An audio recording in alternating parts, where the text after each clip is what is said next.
أعوذ بالله من الشيطان الرجيم. بسم الله الرحمن الرحيم.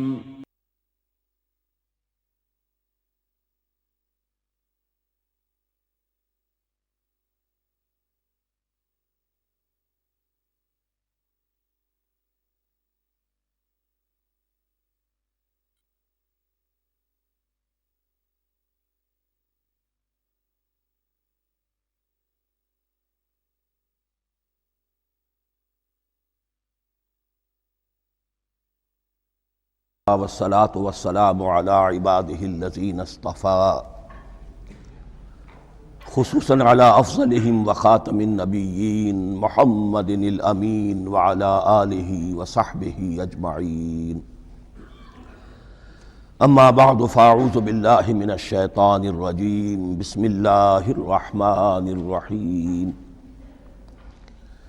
الحمد لله رب العالمين الرحمن الرحيم مالك يوم الدين إياك نعبد وإياك نستعين اهدنا الصراط المستقيم صراط الذين أنعمت عليهم غير المغضوب عليهم ولا الضالين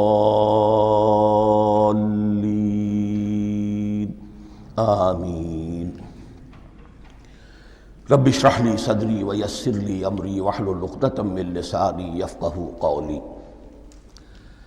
اللهم ربنا الہمنا رشدنا واعذنا من شرور انفسنا. اللهم ارنا الحق حقا وارزقنا اتباعه وارنا الباطل باطلا وارزقنا اجتنابه.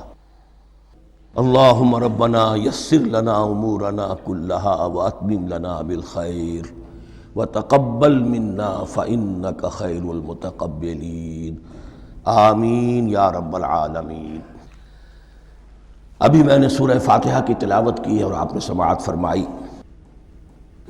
یہ سورہ مبارکہ مصحف کے اعتبار سے تو پہلی صورت ہے ہی، سب کو معلوم ہے، لیکن یہ بھی نوٹ کر لیجئے کہ یہ نزول کے اعتبار سے بھی سب سے پہلی مکمل صورت جو حضور پر نازل ہوئی وہ یہی ہے. اس سے قبل متفرق آیات نازل ہوئیں، 5 آیتیں سورہ علق کے آغاز میں، کچھ آیتیں سورہ قلم یا سورہ نون کے آغاز میں، کچھ آیتیں سورہ مزمل کی ابتدا کی، کچھ آیتیں سورہ مدثر کے آغاز کی. 5ویں وحی تقریباً اس پر اجماع ہے کہ یہ سورۃ الفاتحہ کی ہے اور یہ مکمل صورت ہے جو حضور پر نازل ہوئی. سورۃ الفاتحہ کے معنی ہوئے افتتاحی صورت. فتح یفتح کے معنی ہے کھولنا، مفتاح کنجی کو کہتے ہیں، چابی کو. تو یہ اوپننگ سورہ آف دی قرآن، قرآن حکیم کی افتتاحی صورت. ویسے جیسا کہ میں تعارف قرآن کے ضمن میں عرض کر چکا ہوں، عربوں کا یہ مزاج تھا کہ جس چیز سے انہیں خصوصی محبت ہوتی تھی اس کے بہت سے نام رکھتے تھے. اس کے بھی بہت سے نام ہیں. سورۃ الفاتحہ سب سے عام ہے، لیکن الکافیہ، الشافیہ، ام القرآن، اساس القرآن، کم سے کم یہ 4 نام تو میں سمجھتا ہوں کہ ہر مسلمان کو مزید معلوم ہونے چاہیے، اور بھی بہت سے نام. اس سورہ مبارکہ کی بالاتفاق و بالاجماع 7 آیتیں ہیں، اگرچہ ان کی ترتیب میں کچھ اختلاف ہے. ایک رائے یہ ہے، اور یہ رائے امام شافعی کی بھی ہے اور بصرہ کے جو قراء تھے ان کی بھی ہے، کہ آیت بسم اللہ بھی سورہ فاتحہ میں شامل ہے، اس کا جز ہے. وہ اس کو شامل کر کے پھر 7 آیتیں بناتے ہیں. تو آخری جنہیں ہم 2 آیتیں سمجھتے ہیں، صراط الذین انعمت علیہم غیر المغضوب علیہم ولا الضالین، وہ ان کے نزدیک ایک آیت ہے. تو گویا کہ نتیجہ یہ نکلا کہ آیتوں کی تعداد 7 ہی رہتی ہے. امام ابو حنیفہ رحمۃ اللہ علیہ کا موقف اور کوفے کے جو قراء تھے ان کا بھی موقف یہ ہے کہ آیت بسم اللہ نہ سورہ فاتحہ کا جز ہے نہ کسی اور سورت کا جز ہے، سوائے ایک مقام پر جہاں حضرت سلیمان علیہ السلام کا خط جو ہے نقل ہوا ہے، جو انہوں نے ملکہ سبا کو لکھا تھا انہو من سلیمان و انہو بسم اللہ الرحمن الرحیم. تو قرآن کے متن میں صرف اسی جگہ پر یہ آیت شامل سمجھتے ہیں، باقی یہ صرف علامت کے طور پر کہ یہاں سے ایک نئی صورت شروع ہو رہی ہے درج کی گئی ہے. اس سورہ مبارکہ کو الصلاح قرار دیا گیا ایک حدیث میں. اس کا جو اسلوب ہے وہ دعا کا ہے، اور دعا کے ساتھ اس کی جو مناسبت ہے، اور پھر اسی کی وجہ سے ہماری نماز کا یہ جزو لا ینفک بنا دیا گیا. بلکہ ایک حدیث جو میں آپ کو سناؤں گا اس میں اسی کو نماز قرار دیا گیا، الصلاح یہی ہے. ویسے وہ حدیث مبارک موجود ہے، من لم یقرأ بفاتحۃ الکتاب لا صلاۃ لمن لم یقرأ بفاتحۃ الکتاب. جو شخص سورہ فاتحہ کی تلاوت نہیں کرتا اس کی کوئی نماز نہیں. اس کے حوالے سے بھی ہمارے ہاں دو مسلک ہیں، ذکر صرف اس لیے کر رہا ہوں کہ آپ کے علم میں ہو، ان میں کوئی بنیادی فرق نہیں ہے. کسی بھی ایک رائے کا انسان قائل اور حامل ہو سکتا ہے بغیر اس کے کہ دوسرے کو بالکل غلط قرار دے، بلکہ یہ کہ اس کے لیے بھی گنجائش اپنے ذہن میں اور اپنے دل میں رکھے. اور دوسری رائے یہ ہے کہ اس کا حصہ نہیں ہے. اسی اعتبار سے یہ کہ یہ سورہ مبارکہ نماز میں پڑھی جانی ضروری ہے. لا صلاۃ لمن لم یقرأ بفاتحۃ الکتاب. البتہ یہ اختلاف ہے، یہ بات جو میں ذکر کر رہا تھا جو ذہن سے نکل گئی، کہ آیا مقتدی جو ہے امام کے پیچھے کھڑا ہو کر جب نماز پڑھ رہا ہو تو کیا اس صورت میں بھی اس کے لیے لازم ہے کہ سورہ فاتحہ پڑھیں؟ اس میں دو رائے ہو گئی، بلکہ تین. ایک رائے انتہائی ہے اور وہ فقہ حنفی کی طرف منسوب ہے کہ اگر آپ امام کے پیچھے مقتدی کی حیثیت سے نماز پڑھ رہے ہیں تو کسی بھی رکعت میں آپ سورہ فاتحہ نہیں پڑھیں گے. ایک دوسری بالکل برعکس رائے ہے، وہ امام شافعی رحمۃ اللہ علیہ کی ہے کہ ہر حالت میں چاہے امام جہری رکعت پڑھا رہا ہو جس میں وہ بلند آواز سے سورہ فاتحہ پڑھ رہا ہو، اور چاہے وہ سری رکعت ہو، ہر حالت میں مقتدی کو بھی پڑھنی ہے. ایک تیسری رائے بین بین ہے، وہ امام مالک کی ہے رحمۃ اللہ علیہ، کہ جو سری رکعت ہے جس میں کہ امام بھی خاموشی سے پڑھ رہا ہے مقتدیوں کو بھی پڑھنی چاہیے. جو جہری رکعت ہے جس میں کہ امام بلند آواز سے پڑھ رہا ہے اس میں مقتدیوں کو خاموش رہ کر پوری توجہ جو ہے سننے پر صرف کر دینی چاہیے. اذا قرئ القرآن فاستمعوا له وانصتوا. جب قرآن پڑھا جا رہا ہو تو پوری توجہ اس کے پڑھنے پر مرکوز کر دو اور خود خاموش رہو. میرے اپنی رائے میں یہ تیسری رائے سب سے زیادہ صائب ہے، اور اس میں کسی طرح کی بھی کوئی پیچیدگی پیدا نہیں ہوتی. بہرحال اس سورہ مبارکہ کا جو اسلوب ہے میں نے عرض کیا دعائیہ ہے. البتہ قرآن مجید کے علم اور حکمت کے اعتبار سے، اس کے فلسفے کے اعتبار سے ایک بات سمجھ لینی چاہیے. قرآن کا فلسفہ یہ ہے کہ بنیادی ہدایت ہر انسان کے دل میں موجود ہے بالقوہ، پوٹینشلی. یہ جو قرآن مجید یا اللہ کی کتابیں نازل ہوتی ہیں یہ انہیں ایکٹیویٹ کرتی ہیں. وہ اندر کی جو ڈورمنٹ کانشسنس ہے، خوابیدہ شعور جو ہے اسے بیدار کر کے، اور پھر یہ کہ اسے اجاگر کرتی ہیں. ہر سلیم الفطرت انسان اور سلیم العقل انسان، دو سلامتی شرط ہیں. سلیم الفطرت، نیچر پرورٹڈ نہ ہو، فطرت مسخ نہ ہو گئی ہو، عقل سلیم ہو. ان دونوں چیزوں کا نتیجہ یہ نکلتا ہے کہ وہ انسان از خود، بغیر کسی وحی کی رہنمائی کے، بغیر کسی نبی کی تعلیم کے سے استفادہ کیے ہوئے از خود بھی کچھ حقائق تک پہنچ جاتا ہے. اور وہ حقائق کیا ہیں؟ نمبر ایک یہ کہ اس کائنات کا ایک خالق ہے اور وہ ایک ہے، اور وہ تمام صفات کمال سے متصف ہے. نمبر دو یہ کہ انسان کی زندگی صرف یہ زندگی نہیں ہے، بلکہ ایک اور زندگی ہے کہ جس میں اس زندگی کے اعمال کے نتائج برآمد ہوں گے.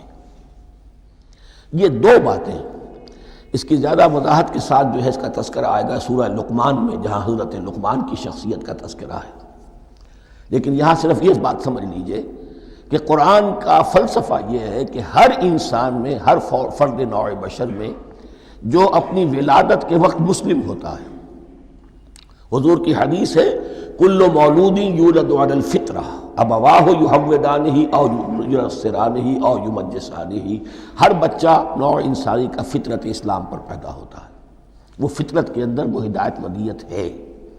اب اگر وہ فطرت بس نہیں ہوئی اور عقل جو ہے وہ صحیح رخ پر کام کر رہی ہے تو ان دو حقائق تک وہ انسان خود پہنچ جائے گا۔ لیکن ان دونوں حقائق تک پہنچنے کے بعد اب وہ دست بستہ دعا کرے گا کہ اے رب اب مزید ہدایت تو مجھے عطا فرما۔ ایک تو یہ کہ میں کیا کروں کیا نہ کروں، میری عقل اس میں ٹھوکر کھا سکتی ہے، میں کسی اچھی چیز کو بری سمجھ سکتا ہوں، کسی بری کو اچھی سمجھ سکتا ہوں، تو مجھے صحیح راستہ، صحیح راہ ہدایت پر چلا۔ یہ دعا ہے جو انسان کرتا ہے جبکہ وہ ایمان باللہ اور ایمان بالآخرہ تک خود پہنچ چکا ہوتا ہے، اور یہ سمجھتا ہے کہ صحیح زندگی کا رخ یہی ہے کہ جس رب کو میں نے پہچانا ہے کہ وہ اس کائنات کا خالق ہے اور مالک ہے اور رب ہے، میں اس کی بندگی کروں، اس کی اطاعت کروں، اس کا حکم مانوں، اس کے راستے پر چلوں۔ لیکن وہ راستہ کون سا ہے؟ اس کے لیے پھر دست بدعا ہوتا ہے کہ پروردگار تو میری رہنمائی فرما۔ یہ مقام ہے کہ جہاں آپ سمجھ لیجئے اپنے آپ کو بھی آج اس جگہ پر تصور کرتے ہوئے پھر اس سورہ مبارکہ کو پڑھیے کہ آپ اس مقام پر اللہ کے فضل و کرم سے پہنچ چکے ہیں کہ اللہ کو آپ نے پہچان لیا اور اس کی توحید کو جان لیا، اس کی جملہ صفات کمال سے آپ واقف ہو گئے۔ آپ یہ بھی جان گئے کہ بڑھ کر اس کے حضور میں حاضر ہونا ہے اور وہ حساب کتاب لے گا۔ پھر آپ نے یہ عہد بھی کر لیا کہ اب زندگی گزارنی ہے اس رب کی بندگی میں، اسی کی فرما برداری میں۔ اب یہاں کھڑے ہو کر آپ پوچھتے ہیں کہ اللہ مجھے وہ تفصیلی ہدایت عطا فرما، ایسا نہ ہو کہ کبھی میں کسی راستے پر چلتا ہوا کسی پگڈنڈی پر مڑ جاؤں اور وہ تھوڑی سی جو ڈیوییشن ہو میرے راستے کی وہ میری عاقبت کو برباد کر دے۔ یک لحظہ غافل گشتم و صد سال راہم دور شد، اس لیے کہ ہوتا یہی ہے سیدھے راستے سے ذرا سی کوئی پگڈنڈی جو ہے تھوڑے سے اینگل پر نکلی ہے، لیکن جب چلتے جائیں گے آپ تو جتنے آگے بڑھیں گے اس پر اس راہ صراط مستقیم سے آپ اتنے ہی زیادہ دور ہوتے چلے جائیں گے۔ یہ ہے قرآن مجید کی حکمت اور فلسفے کے اعتبار سے اس سورہ مبارکہ کا مقام۔ اب آئیے ہم بسم اللہ کرتے ہیں۔ بسم اللہ الرحمن الرحیم، شروع کرتا ہوں میں اللہ کے نام سے جو رحمان اور رحیم ہے۔ اس پر کچھ گفتگو ہو چکی ہے تعارف قرآن کے ضمن میں کہ رحمان اور رحیم دو نام ہیں کہ جو رحمت کے مادے سے نکلتے ہیں۔ رحمان میں اللہ تعالیٰ کی رحمت کا جوش، ہیجانی کیفیت، طوفانی کیفیت، اور رحیم میں اللہ تعالیٰ کی رحمت کا دوام اور تسلسل۔ یہ دونوں کیفیات اللہ کی رحمت میں بیک وقت موجود ہیں، جس کا ہم تصور نہیں کر سکتے۔ ہم سمندر کو دیکھتے ہیں متلاطم سمندر ہے، اس میں ہیجان ہے، طوفان ہے۔ دریا کو دیکھتے ہیں کہ وہ سکون کے ساتھ چل رہا ہے، خاموشی سے چل رہا ہے، بہہ رہا ہے، بس تسلسل کے ساتھ بہہ رہا ہے۔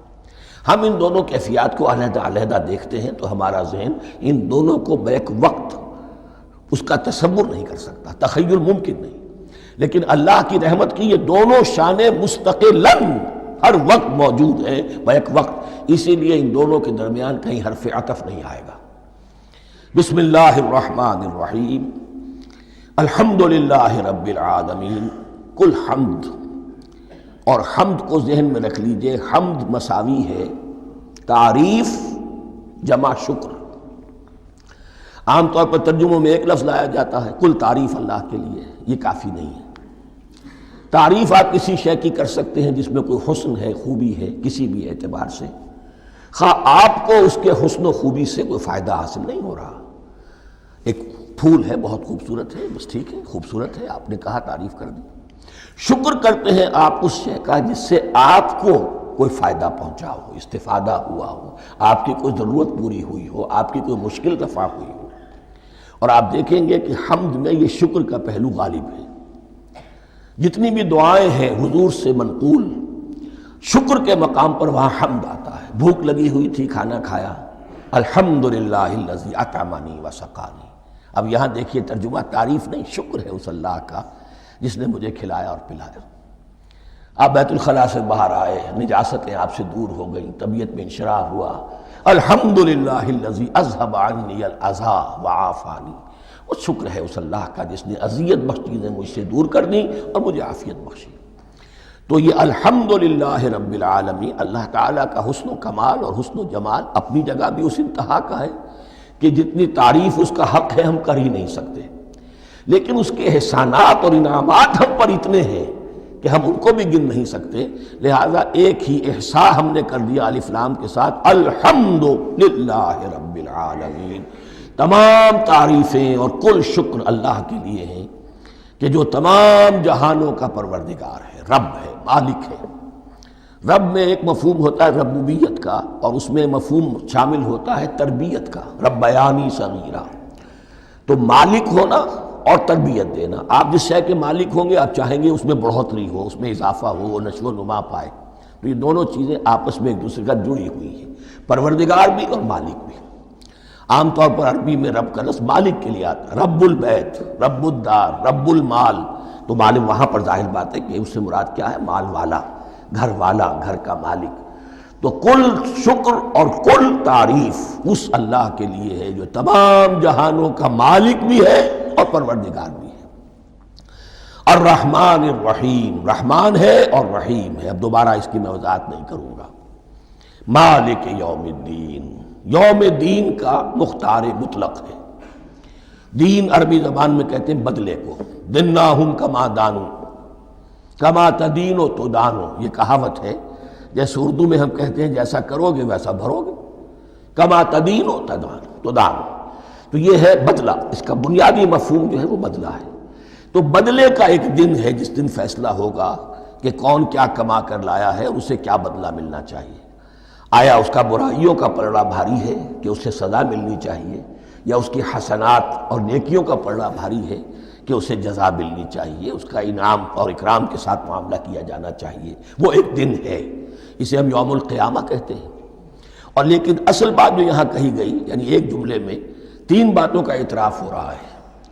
بعث بعد الموت، ایک دن آئے گا کہ ہم مرنے کے بعد تمام انسان اٹھا لیے جائیں گے، پھر حساب و کتاب، پھر اللہ کے ہاں حاضری ہوگی اور حساب کتاب ہوگا، اور تیسرے یہ کہ اس حساب کتاب کے دن کا مختار مطلق اللہ ہے، یعنی کسی اور کو اپنے ذہن میں سہارا بنا کر آپ زندگی گزاریں کہ وہ مجھے چھڑا لے گا، یا وہ ہستی جو ہے اتنی زوردار ہے کہ وہ مجھے بچا لے گی، اس سے اپنے دل کو، اپنے ذہن کو بالکل پاک کر لیجئے۔ مالک یوم الدین، ایک دوسری جگہ پر قرآن میں آیا ہے، اس روز کوئی پکارنے والا پکارے گا، لمن الملک اليوم للہ الواحد القہار، آج کے دن کس کا اختیار مطلق ہے؟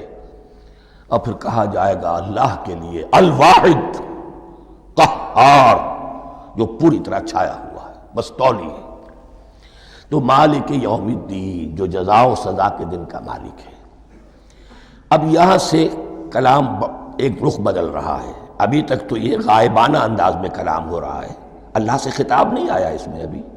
الحمدللہ رب العالمین الرحمن الرحیم مالک یوم الدین، اب خطاب ہے، ایاک نعبد و ایاک نستعین، ہم صرف تیری ہی بندگی کرتے ہیں اور کریں گے، اور ہم صرف تجھ ہی سے مدد مانگتے ہیں اور مانگیں گے۔ یہ ترجمہ میں کیوں کر رہا ہوں کہ یہ فعل مضارع ہے، عربی زبان میں فعل مضارع حال اور مستقبل دونوں کو کور کرتا ہے۔ ایاک کا جو ہے مفعول فاعلی جو ہے، مفعول جو ہے اس میں ضمیر مفعولی، اسے پہلے لا کر حشر کا مضمون پیدا ہو گیا۔ ہم تیری بندگی کرتے ہیں نہیں، ہم تیری ہی بندگی کرتے ہیں اور کریں گے۔ حال میں ترجمہ کیجئے تو یہ اظہار حال ہے، اور مستقبل میں ترجمہ کیجئے تو یہ ایک عہد ہے، قول و قرار ہے، بہت بڑا معاہدہ ہے۔ وَإِيَّاكَ نَسْتَعِينُ، اور صرف تجھ ہی سے مدد مانگتے ہیں اور مانگیں گے۔ اس میں بھی حال کا ترجمہ اظہار حال، اللہ کرے کہ واقعی ہمارا حال وہی ہو، جب ہم یہ الفاظ کہتے ہیں تو واقعتاً ہم اس پر پورے اتر رہے ہوں کہ اسی کی بندگی کر رہے ہوں اور اسی سے ساری استعانت اور استمداد کر رہے ہیں۔ جہاں تک مستقبل کا تعلق ہے وہ پھر ایک عہد ہے، اہدنا الصراط المستقیم، یہ مقام وہ آ گیا کہ یہاں تک تو اے پروردگار ہم پہنچ گئے، تیرے فضل سے، تیرے کرم سے، فطرت سلیمہ بھی تیری عطا کردہ تھی، عقل سلیم بھی تیری ودیعت کردہ تھی، ان دونوں کی روشنی سے ہم یہاں تک تو پہنچ گئے۔ اب ہماری جو ضرورت ہے، احتیاج ہے، وہ کیا ہے؟ اہدنا الصراط المستقیم، ہدایت بخش ہمیں سیدھے راستے کی۔ یہاں دو باتیں سمجھ لیجئے، انفرادی سطح پر انسان کے لیے نہ معلوم کتنے مرحلے آتے ہیں ہر روز کہ جس میں وہ ایک چھٹک کر کھڑا ہو جاتا ہے، یہ کروں یا یہ کروں، دو آلٹرنیٹو سامنے آ رہے ہیں، فیصلہ کرنا مشکل ہو رہا ہے، قدم قدم پر ہدایت کی ضرورت ہے۔ اور اجتماعی طور پر نوع انسانی تین بڑے بڑے تمدنی مسائل میں واقعہ یہ ہے کہ تسلیم کر لیا جانا چاہیے کہ عقل انسانی اس کو راستہ نہیں دکھا سکتی۔ عام معاشرتی سطح پر مرد اور عورت کے درمیان حقوق اور اختیارات کا کیا توازن ہو، ناممکن ہے، انسان طے نہیں کر سکتا۔ انسان یا مرد ہے یا عورت ہے، عورت سوچے گی اپنے لحاظ، اپنے جذبات کا، اپنے خیالات کا لحاظ رکھے گی، مرد کے جذبات و احساسات کا اس کا کوئی تصور ہی ممکن نہیں۔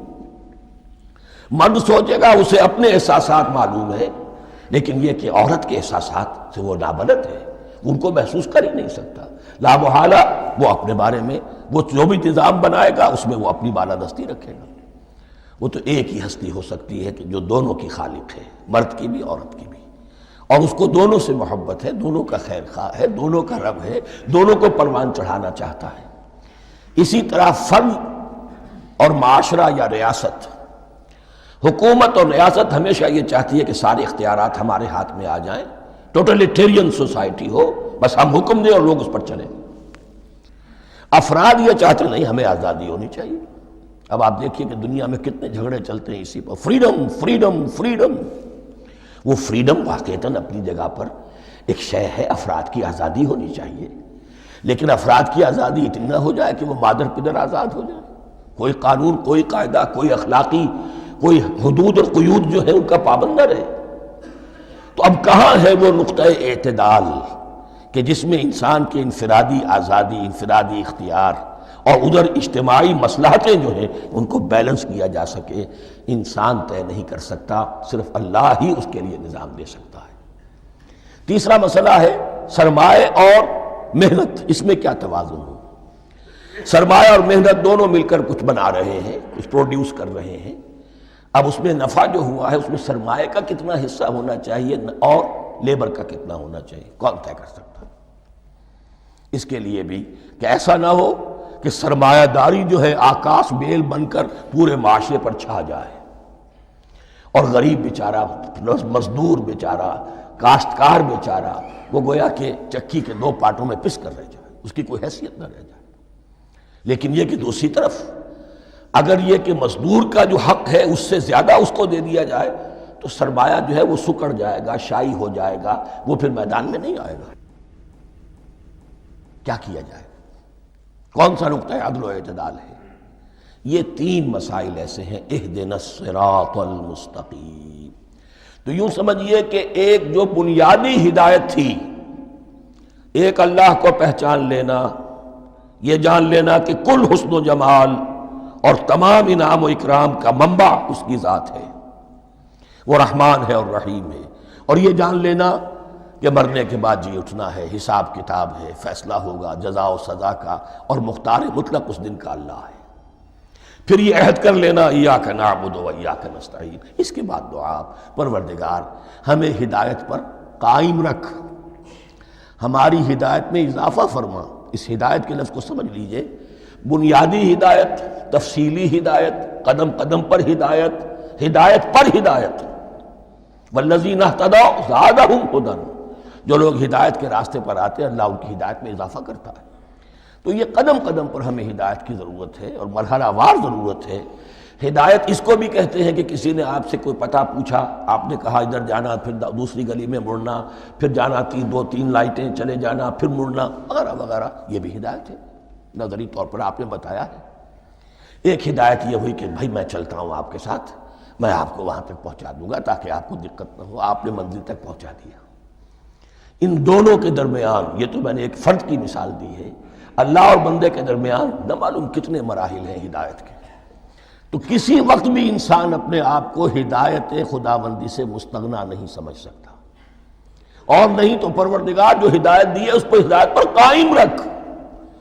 کیا پتہ شیطان کا کوئی حملہ کیا پتہ ہمارے نفس کی کوئی شرارت کسی ایسے رخ پر ہمیں ڈال دے کہ اب تک کی ساری کمائی بھی ضائع ہو جائے۔ لہذا یہ نہ سمجھیے کہ جب یہ ساری چیزیں ان کو معلوم تھیں، وہ ان چیزوں کا تو اقرار کر رہے، تو اب ہدایت کون سی مانگ رہے ہیں؟ تو ہدایت کا تو بڑا میدان کھلا ہوا ہے، اور اس ہدایت کی وہ جو میں نے آخری شکل آپ کو بتائی ہے کہ منزل مقصود تک پہنچا دے، یہ ہدایت بھی قرآن مجید میں اس معنی میں بھی لفظ آیا ہے کہ اہل جنت جب جنت میں داخل ہوں گے تو جو ترانہ حمد ان کی زبان پر اس وقت ہوگا وہ کیا ہے؟ الحمدللہ الذی ہدانا لہذا وما کننا لنہتدی لولا ان ہدانا اللہ۔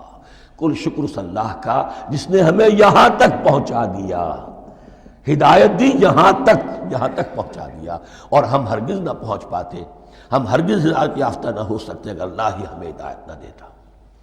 اہدنا الصراط المستقیم، سیدھا راستہ، صراط الذین انعمت علیہم، اب اس کی مزید وضاحت ہے، راستہ اس کا ان لوگوں کا جن پر تیرا انعام ہوا۔ یہ کون لوگ ہیں؟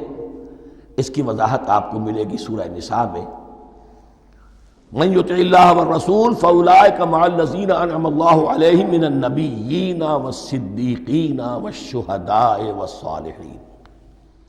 چار طبقات ہیں منعم علیہم جن پر اللہ کا انعام ہوا ہے۔ چوٹی پر انبیاء کرام، اس کے بعد صدیقین کرام، اس کے بعد شہداء عظام، اس کے بعد عام صالح مسلمان، صالح ہو۔ یہ بیس لائن ہے، اس سے اوپر کا درجہ شہداء کا ہے، اس سے اوپر کا درجہ صدیقین کا ہے، اور پھر اس سے اوپر کا درجہ انبیاء کا ہے۔ انبیاء میں سے پھر وہ بھی ہوتے ہیں کہ جو اولو العزم میں من الرسل ہیں، لیکن یہ چار طبقات ہیں، ان کے راستے پر ہمیں چلا۔ غیر المغضوب علیہم ولا الضالین، جو مغضوب علیہم نہیں ہوئے، جن پر تیرا غضب نہیں ہوا، اور غضب ہوتا ہے ان پر کہ جو ہدایت کے واضح ہونے کے بعد ہدایت کو ترک کر دیں، وہ ہے مغضوب علیہم۔ جنہیں ہدایت مل گئی ہو، ہدایت کو پہچان لیا ہو، پھر اپنی شرارت نفس کی وجہ سے، اپنی نفسانیت کی وجہ سے، اپنے تکبر کی وجہ سے، اپنے حسد کی وجہ سے وہ اس حق کو رد کر دیں، اس کو ترک کر دیں، ان پر اللہ کا غضب آتا ہے۔ اور اس میں اس کی بہت بڑی مثال تاریخ کے اعتبار سے یہودی ہیں۔ اللہ نے انہیں ہدایت دی، کتابیں عطا کی، تورات، انجیل، زبور، سینکڑوں نبی ان میں مبعوث کیے، 1400 برس تک نبوت کا تار ٹوٹا ہی نہیں، مسلسل۔ ابتدا میں بھی 2 نبی، موسیٰ اور ہارون، اور اختتام پر بھی 2 نبی، عیسیٰ اور یحییٰ علیہ السلام، اور ان کے مابین کوئی لمحہ نہیں آیا ہے تاریخ بنی اسرائیل میں جبکہ کوئی نہ کوئی نبی موجود نہ ہو۔ لیکن انہوں نے اپنی شرارت نفس کی وجہ سے ہدایت تورات سے بھی منہ موڑا، اور پھر سب سے بڑی بات یہ کہ ہدایت محمدی سے، ہدایت قرآنی سے بھی صلی اللہ علیہ وسلم منہ موڑا، وہ ہے مغضوب علیہم ولا الضالین، اور نہ ہی گمراہ ہوئے۔ یہ لفظ جو آتا ہے عربی زبان میں، گمراہ کا بھی ہے اور تلاش حق میں بھٹکنے والے کا بھی ہے۔ ایک وہ شخص ہے جس پر حق ابھی واضح نہیں ہوا، وہ تلاش میں ہے، اس کے لیے بھی ضال کا لفظ آئے گا۔ اسی طرح کوئی شخص کسی کے عشق اور محبت میں ایسا ہو جائے، دیوانہ ہو جائے، اس کو بھی ضال کہتے ہیں، یعنی اس کے اوپر جذبات کا اتنا غلبہ ہو گیا ہے کسی کی محبت اور عشق کی بنا پر۔ تو حضور کے لیے یہ لفظ آیا ہے وَوَجَدَكَ ضَالًّا فَهَدَىٰ، اور یہ تو سورۃ الضحیٰ ہے، اکثر بیشتر لوگوں کو یاد ہوگی۔ تو یہ جو ضال کا لفظ ہے، اس میں سمجھ لیجئے ضروری نہیں ہے کہ وہ گمراہ ہو، بلکہ وہ بھی کہ جو ابھی راہ ہدایت کی طلب میں، اس کے حصول کے لیے اس کی تلاش میں کوشاں ہیں، اور وہ بھی کہ جو کسی مغالطے کی وجہ سے حق سے منحرف ہو جائے۔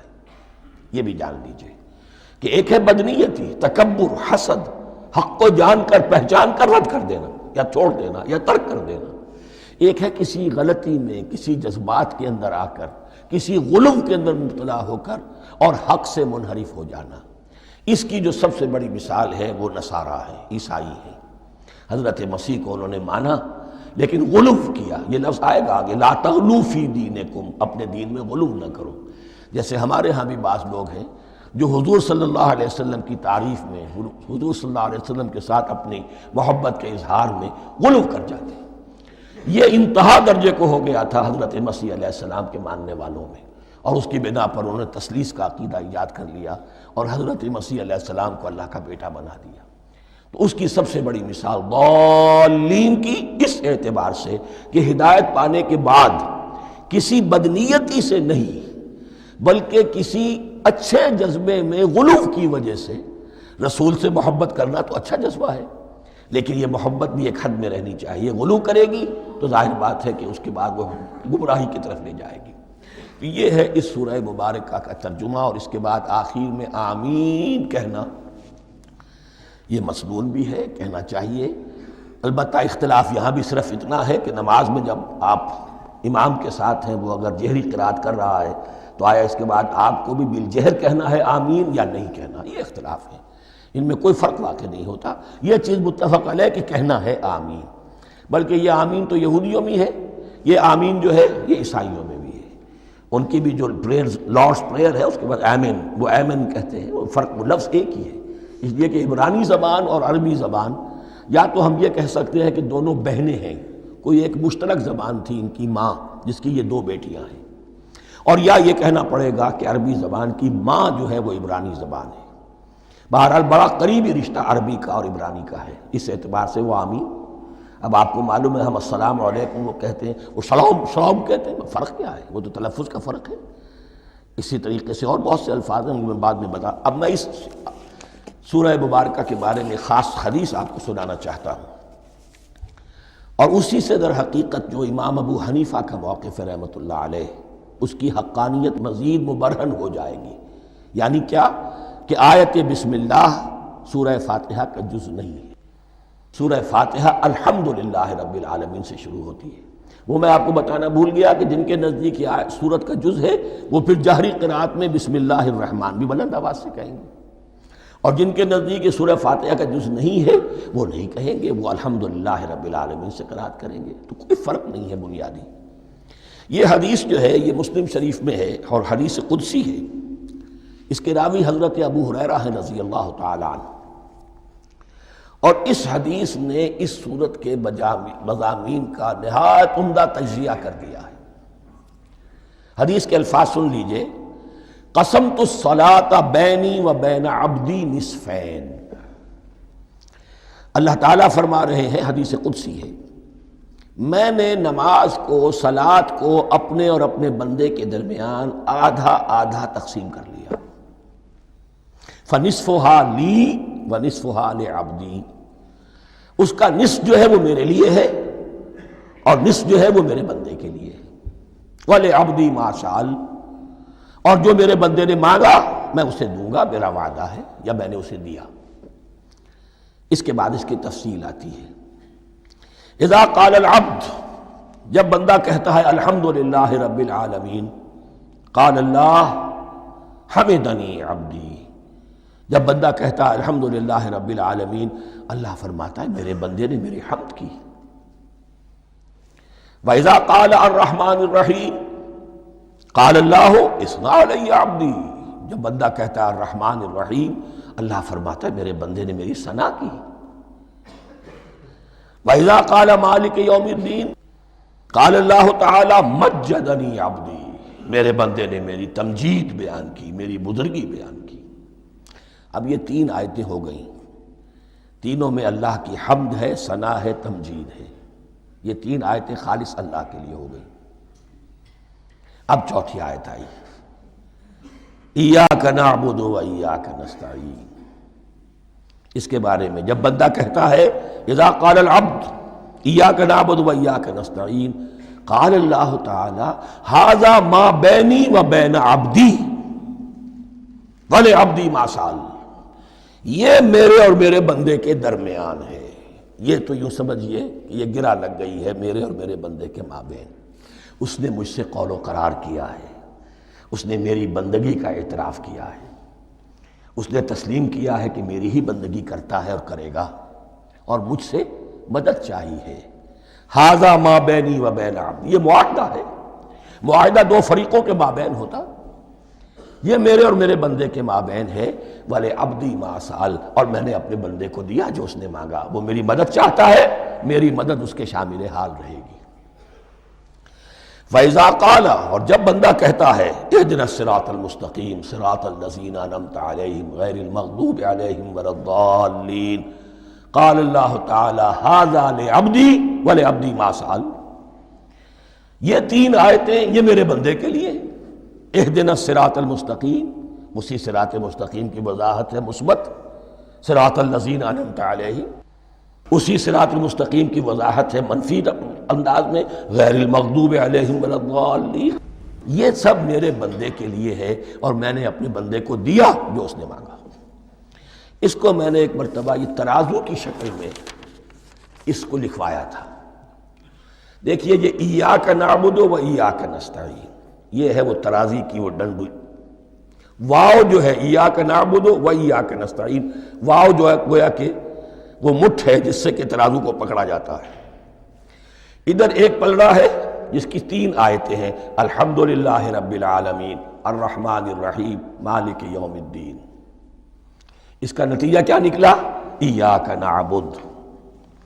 آپ نے شاید یہ سنا بھی ہو، ایک بہت ہی عمدہ قرات کا جو ریکارڈ ہے قاری عبدالباسط عبدالصمد کا، وہ یہیں سے چل کر سورہ فاتحہ کی قرات کر کے ایاک نعبد پر آ کر رکتا ہے۔ الحمدللہ رب العالمین الرحمن الرحیم مالک یوم الدین ایاک نعبد، گویا کہ یہاں یہ صورت بالکل ہاف ہو گئی ہے۔ تین آیتوں میں اللہ کی حمد ہے، ثنا ہے، تمجید ہے، جس کا نتیجہ ہم تیری ہی بندگی کرتے ہیں، تیری ہی اطاعت کریں گے۔ لیکن اب اس کے بعد سوال ایاک نستعین، اسی کی جو استعانت کیا درکار ہے ہمیں؟ ہدایت۔ ہدایت سب سے بڑی استعانت ہے، ہدایت ہی تو سب سے بڑی مدد ہے۔ اهدنا الصراط المستقیم صراط الذین انعمت علیہم غیر المغضوب علیہم ولا الضالین، یہ ایاک نستعین کے حق کے ساتھ یہ تین آیتیں آ گئیں، اهدنا الصراط المستقیم صراط الذین انعمت علیہم غیر المغضوب علیہم ولا الضالین۔ قسمت الصلاة بینی و بین عبدی نصفین فنصفها لی ونصفها لعبدی وَلِعَبْدِي مَا سَأَلَ۔ اللہ تعالیٰ اس سورہ فاتحہ کا جو اصل مفہوم ہے وہ بھی ہمارے ذہنوں پر، ہمارے شعور کی سطح پر اسے اجاگر کیے رکھے، ہمیں توفیق دے کہ جب بھی پڑھیں، جب بھی سنیں تو وہ کیفیت اگر ہو جائے۔ اس لیے کہ ایک حدیث ہے کہ الصلاۃ معراج المومنین، نماز تو اہل ایمان کے حق میں معراج کے درجے میں ہے۔ اس حوالے سے ہم یہ سمجھ سکتے ہیں کہ کوئی وقت ایسا آ سکتا ہے کہ انسان کو واقعتاً، روح انسانی واقعتاً اللہ کے یہ جواب سنے۔ انہونی بات نہیں ہے، یہ ہوتا ہے خطاب آخر، اٹھتا ہے حجاب آخر، کرتے ہیں خطاب آخر، یہ تو ہوتا ہے۔ مخاطبہ الہی، یہ تو میں نے عرض کیا کہ ثابت ہے، مخاطبہ، محادث اور تحدیث، اللہ بندوں سے کلام کرتا ہے۔ اب آئیے بسم اللہ الرحمن الرحیم، اب یہ سورہ بقرہ شروع ہو رہی ہے۔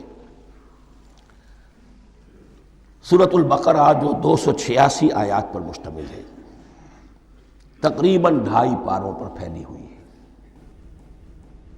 ہر شخص جانتا ہے کہ یہ قرآن حکیم کی حجم کے اعتبار سے سب سے بڑی سورت ہے، لیکن یہ معاملہ صرف حجم کا نہیں ہے۔ نبی اکرم صلی اللہ علیہ وسلم نے اسے سنام القرآن قرار دیا ہے۔ آپ نے فرمایا لکل شیء سنام، ہر چیز کی ایک چوٹی ہوتی ہے، جیسے اونٹ کا کوہان ہوتا ہے۔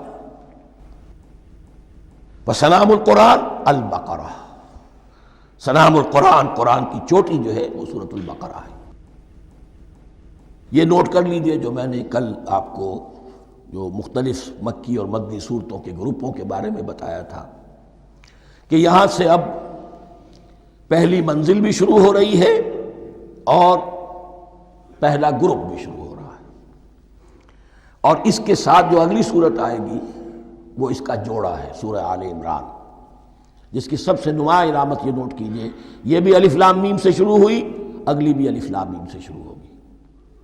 اس کے بعد 2 صورتیں مدنی اور ہیں، لیکن ان دونوں میں نہ حروف مقطعات ہے، نہ کوئی اور تمہیدی کلام ہے، براہ راست خطاب سورہ نساء میں یا ایھا الناس اور سورہ مائدہ میں یا ایھا الذین آمنوا، کوئی تمہیدی بات نہیں، کوئی حروف مقطعات نہیں، براہ راست خطاب۔ وہ ایک جوڑا ہے سورہ نساء اور سورہ مائدہ، اور یہ ایک جوڑا ہے سورہ بقرہ اور سورہ آل عمران۔ سورہ بقرہ اور سورہ آل عمران کو نبی اکرم صلی اللہ علیہ وسلم نے الزہراوین بھی قرار دیا ہے۔ زہرا کہتے ہیں بڑی روشن چیز کو۔ یہ حضرت فاطمہ رضی اللہ تعالی عنہ کے نام کے ساتھ آتا ہے، فاطمۃ الزہراء۔ تو زہرا بہت روشن، دمکتی ہوئی شے۔ الزہراوین، یہ دو نہایت دمکتی ہوئی صورتیں ہیں جو قیامت کے دن دو بدلیوں کی شکل میں ظاہر ہوں گی، حضور نے فرمایا، اور جو لوگ ان صورتوں سے محبت کرتے تھے ان پر سایہ کریں گی۔ اللہم ربنا اجعلنا منہم، ہمیں اللہ تعالیٰ ان میں شامل فرما دے۔ اس سورہ مبارکہ کو دو حصوں میں تقسیم سمجھیے۔ ویسے تو یہ کہ رکوع آئیں گے، پارے بھی بدلیں گے اس میں، لیکن حصے دو ہیں۔ پہلے حصے میں اصل روح سخن سابقہ امت مسلمہ سے ہے، یہود سے، بنی اسرائیل سے۔ دوسرے حصے میں اصل خطاب موجودہ امت مسلمہ سے ہے، امت محمد سے صلی اللہ علیہ وسلم۔ پہلے حصے میں 18 رکوع ہیں لیکن آیات 152 ہیں۔ دوسرے حصے میں 22 رکوع ہیں لیکن آیات 134 ہیں۔ گویا کہ اس سے آپ کو توازن نظر آئے گا کہ اگرچہ ادھر رکوعوں کی تعداد کم ہے 18 لیکن آیات کی تعداد زیادہ ہے 152۔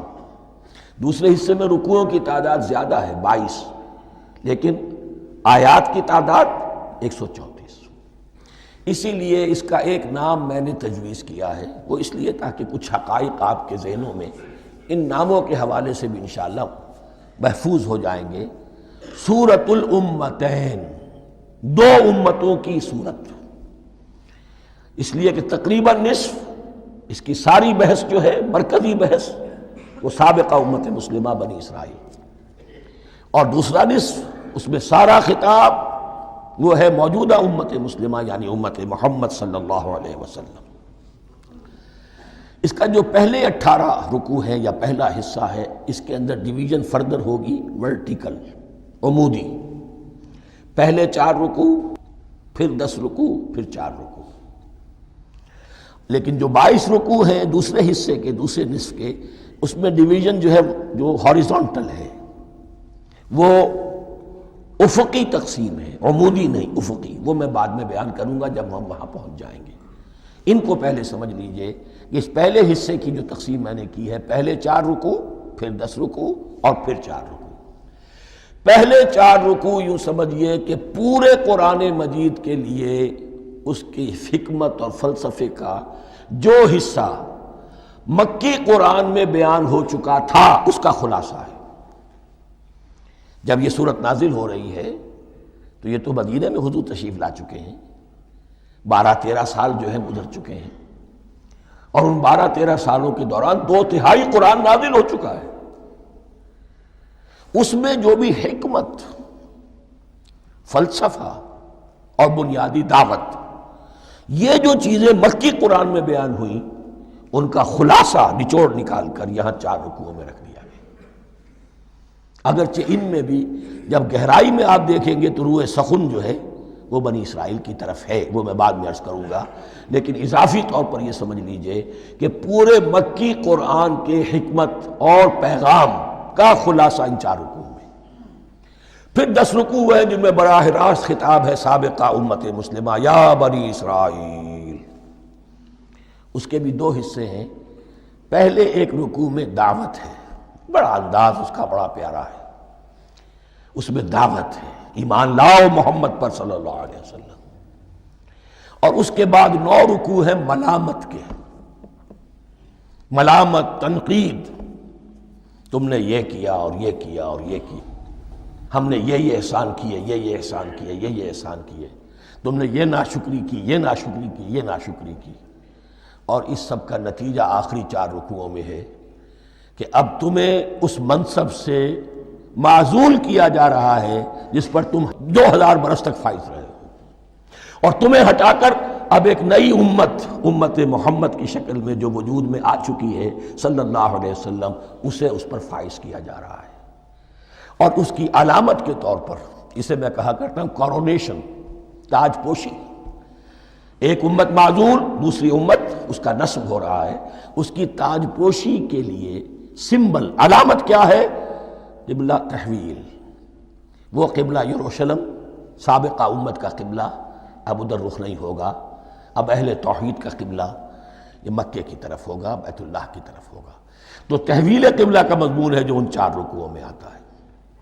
تو یہ میں نے تھوڑی سی تمہید جو ہے آپ کے سامنے رکھ دی ہے۔ اب بسم اللہ کیجئے۔ بسم اللہ الرحمن الرحیم۔ الف لام میم۔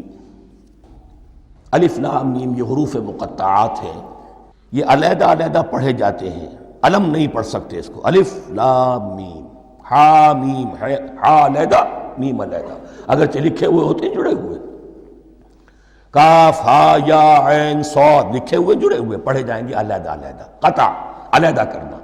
تو حروف مقطعات، ان کے بارے میں ایک بات تو جو ہے اجماعی ہے، سب کے نزدیک مسلم ہے، ان کا کوئی حتمی مفہوم اور ان کے حتمی معنی کسی کو معلوم نہیں سوائے اللہ اور اس کے رسول کے۔ اس معنی میں یوں بھی کہا گیا یہ کوڈ ورڈز ہیں، جیسے کہ کوئی میسیجز جو ہیں ادھر ادھر بھیجے جاتے ہیں، سیکرٹ میسیجز، تو کچھ کوڈ ورڈز ہوتے ہیں جس سے سمجھ میں آتا ہے کہ یہ بات واقعتاً صحیح سورس سے آ رہی ہے، واللہ عالم۔ لیکن اس کا کوئی مفہوم اور اس کے معنی جو ہیں وہ اتفاق اس پر ہے، اگرچہ بعض حضرات نے کچھ اپنی سی کوشش کی ہے، کچھ مفہوم جو ہے بنانے کی، وہ اپنی جگہ پر ہے، لیکن یہ کہ کسی حضرت عبداللہ ابن عباس رضی اللہ تعالی عنہما نے بعض ایسی کوششیں کی ہیں، لیکن ان کی رائے کو بھی ان کی ذاتی رائے سمجھا گیا ہے، امت نے اسے قبول نہیں کیا۔ اجماع اور کنسنسس اسی پر ہے کہ اس کے معنی اور مفہوم کسی کو معلوم نہیں سوائے اللہ اور اس کے رسول کے۔ البتہ بعض چیزیں ایسی ہیں کہ وہ اگر نوٹ کر لی جائیں تو شاید آئندہ ہے اس میں کچھ راز کھلنے کے امکانات پیدا ہو جائیں۔ دیکھیے عربی زبان کے جو الفابیٹس ہیں ان کی تعداد 29 ہے یا 28 ہے، میں بتا چکا ہوں۔ الف اور حمزہ کو ایک سمجھے تو 28 ورنہ 29۔ پہلی بات یہ نوٹ کیجئے، قرآن حکیم کی 114 صورتوں میں سے 29 صورتوں میں ان کے شروع میں یہ حروف مقطعات آئے ہیں۔ دوسری بات یہ کہ اس میں 28 کا نصف کیجئے تو 14 استعمال ہوئے، 14 نہیں استعمال ہوئے، بالکل آدھی تعداد استعمال ہوئی ہے۔ تیسرے یہ کہ جو شروع اور آخر اور درمیان 3 حصوں میں تقسیم کر دیجئے آپ، 9 9 9 پلواڑی 27، ایک طرف 10 رہ جائیں گی۔ پہلے حصے میں سے بہت کم حروف لیے گئے، بہت کم، آخری حصے کے تقریباً تمام حروف ہیں تقریباً۔ درمیانی حصہ وہ ہے کہ جس میں آپ نے دیکھا ہے کہ عربی میں جوڑوں کی شکل میں ہے، صاد ضاد، فرق کیا ہے نقطے کا، سین شین فرق کیا ہے نقطوں کا، را زا فرق کیا ہے نقطے کا۔ تو جو بھی نقطے والا لفظ ہے وہ نہیں لیا گیا، اور جو بغیر نقطے کے غیر منقوط ہے وہ لیا گیا۔ پھر اس میں 3 صورتیں ہیں جن میں ایک ایک حرف آیا ہے، سورہ قاف، سورہ نون، سورہ صاد۔ پھر صورتیں ہیں جن میں 2 2 آئی ہیں، جن میں 3 3 آئے ہیں، پھر 4 4 آئے ہیں، 2 ہی صورتیں ہیں جن میں 4 4 ہیں، اور 2 ہی صورتیں جن میں 5 5 ہیں۔ تو یہ ہے صرف کیوں سمجھئے کہ اعداد و شمار، اس کے حوالے سے کچھ آدمی غور کرے تو شاید کوئی بات نکلے۔ باقی وہ مثال میں آپ کو بتا دیتا ہوں کہ حضرت عبداللہ ابن عباس نے ایک رائے ظاہر کی کہ الف لام میم در حقیقت ایک جملے کا خلاصہ ہے، انا اللہ اعلم۔ پہلا لفظ انا، اس کا الف لے لیا، درمیانی لفظ ہے اللہ، اس کا درمیانی لام لے لیا، تیسرا لفظ اعلم، یہ آخری لفظ ہے، آخری حرف میم لے لیا، انا اللہ اعلم، میں اللہ جانتا ہوں، واللہ اعلم، واقعتاً اللہ ہی جانتا ہے۔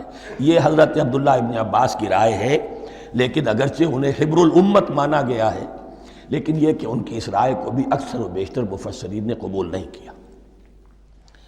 اب جو پہلے 2 رکوع ہیں اس سورہ بقرہ کے، ان کے بارے میں تعویل عام اور تعویل خاص کا ایک بڑا بنیادی فرق ہے جو نوٹ کر لینا چاہیے۔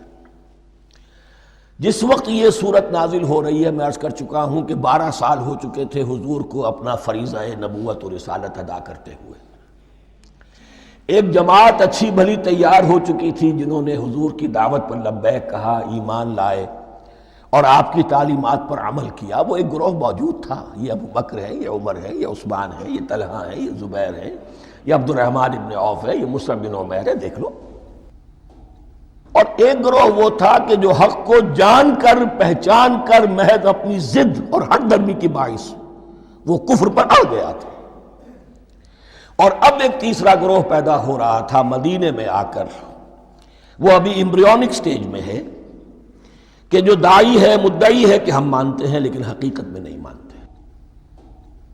یہ تین قسم کے گروہ دنیا میں ہمیشہ پائے جائیں گے، ہمیشہ۔ اب اسے میں اس کو لا رہا ہوں تعویل عام کی طرف۔ جب بھی کبھی کوئی دعوت اٹھے گی انقلابی، ایک ہوتا ہے وعظ و نصیحت، ٹھیک ہے، جس نے بھی فائدہ اٹھایا اٹھا لیا۔ ایک ہوتی ہے دعوت انقلابی، وہ انقلابی دعوت کا ہدف ہوتا ہے نظام کو بدلنا۔ نظام بدلتا ہے تو ظاہر بات ہے کہ جو لوگ اس نظام میں جن کے ویسٹڈ انٹرسٹ ہیں اور جن کو پریولیجز حاصل ہیں، جن کے مفادات ہیں، وہ تو لازماً اپنے نظام کا تحفظ کریں گے۔ ٹکراؤ ہوگا، تصادم ہوگا، تصادم میں جانی نقصان بھی ہوگا، مالی نقصان بھی ہوگا۔ یہ گویا کہ کسی انقلابی دعوت کے لوازم ہیں۔ اگر یہ شے نہ ہو تو دعوت انقلابی ہے ہی نہیں۔ اس اعتبار سے ہر انقلابی دعوت کے جواب میں تین طبقے پیدا ہو جاتے ہیں۔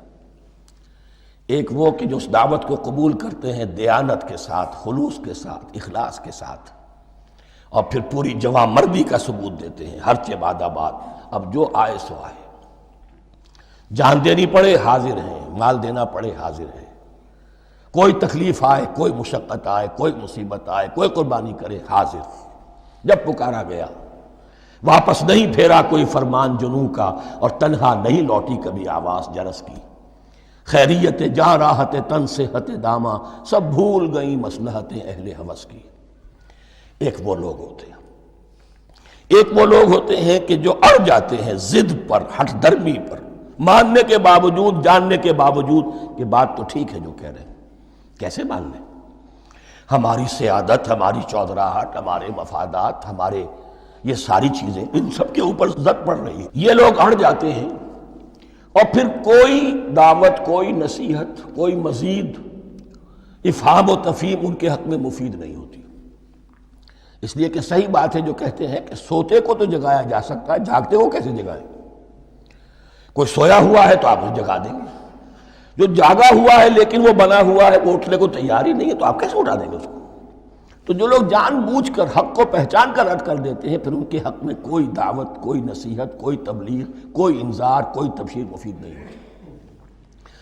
تیسرا درجہ ایسے لوگوں کا ہوتا ہے جو یا تو شروع میں آتے ہی شرارت کے ارادے سے ہیں، کوئی مصلحت ہے جس کی وجہ سے اس دعوت کو قبول کر لیا، کوئی ذاتی منفعت ہے جس کے لیے قبول کر لیا، یا یہ کہ شروع میں تو اخلاص کے ساتھ آتے ہیں لیکن جب قربانی دینے کا وقت آتا ہے تو ان کے اندر سیرت و کردار کی وہ مضبوطی نہیں ہوتی کہ ہر چہ بعد آباد، یہ نہیں ہوتی، وہ پھر ڈگمگاتے رہتے ہیں۔ کبھی کچھ چلے پھر کہیں ٹھٹک کر رہ گئے، پھر کہیں کچھ چلے پھر ٹھٹک کر رہ گئے۔ یہ تیسرا طبقہ ہے کہ جو کہتا ہے، دعوی مدعی ہے کہ ہم نے مانا ہے، قبول کیا ہے، بات ٹھیک ہے، کچھ تھوڑا بہت چلتے بھی، لیکن جہاں مشکل آئی چھٹک کر کھڑے ہو گئے، اونجے منہ گر پڑے۔ یہ تیسرا طبقہ ہے۔ اس کے لیے لفظ ہمارے ہاں منافقین بھی ہے، لیکن اس رکوع میں آ کر، ابھی ان 4 رکوعوں میں نہیں بلکہ سورہ بقرہ میں مکمل میں بھی کہیں نفاق کا لفظ نہیں آیا ہے، اس لیے کہ اسے مرض سے تعبیر کیا گیا۔ یہ مرض ہے ایک، اور اس مرض کے ذریعے سے لوگوں کے اندر جو ہے وہ ایک نفاق کا بیج پڑ رہا ہے، جو ظاہر ہوگا تو منافقت پوری کی پوری کھل کر سامنے آ جائے گی۔ روگ ہے انسانی شخصیت کا، اس حوالے سے وہ تیسری، اور یہ چونکہ اہم ترین حصہ تھا، اور یہ مرض اب شروع ہو رہا تھا مدینے میں، مکے میں نہیں تھا، لہذا زیادہ تفصیل سے اس کے بارے میں گفتگو ہوئی۔ اب ان 2 رکوعوں کا سلسلے وار مطالعہ انشاءاللہ اس دوسری نشست میں کریں گے۔